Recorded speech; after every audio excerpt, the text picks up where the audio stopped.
Often, when you hear folks discuss the creation of the American Constitution, they will say something along the lines of, "The Constitution was written to limit the size and power of the federal government.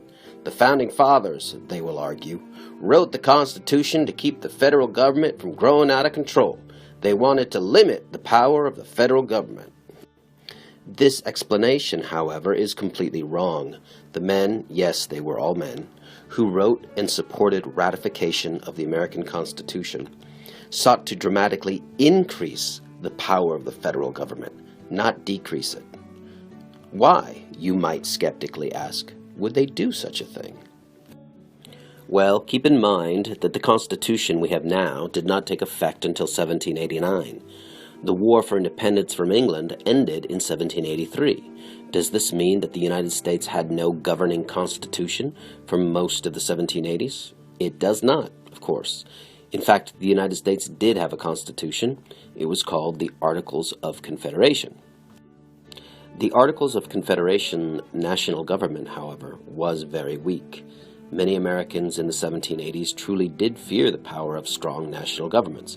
After all, they had just rebelled against one of the most powerful national governments on the face of the planet, Great Britain.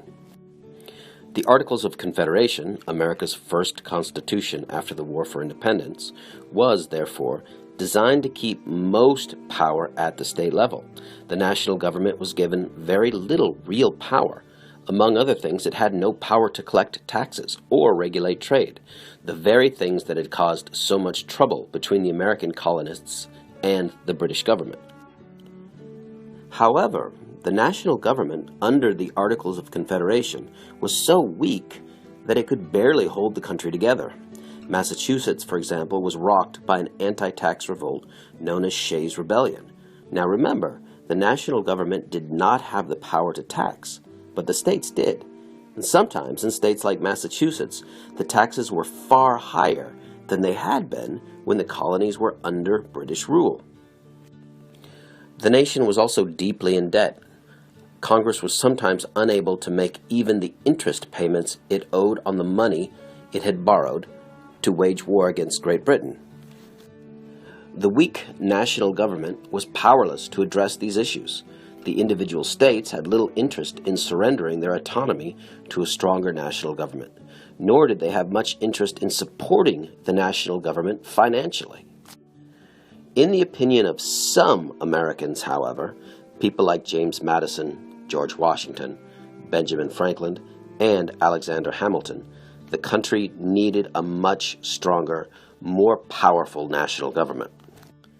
They feared that the brand new United States would dissolve, that this experiment in republicanism, government without a king, would fall apart, and the United States would break up into 13 separate, small, vulnerable nations unless they took action to give the national government more power and authority. These men, commonly called Federalists, believed in what they called energetic government. Their answer to such fears was the 1787 Constitution, a plan of government which dramatically strengthened the national government. Among other things, it endowed the national government with the power to tax and the power to regulate trade.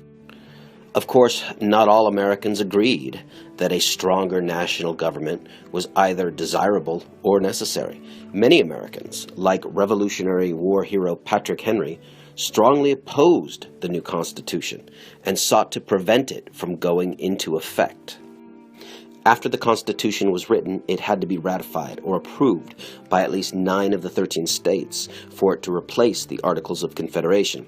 The debate between those who favored the newly written Constitution, the Federalists, and those who opposed it, commonly called anti-Federalists, although they called themselves Republicans, this debate played out between 1787 and 1789 in a series of ratification debates that took place in each and every American state. In the end, the Constitution did become the law of the land, but just barely.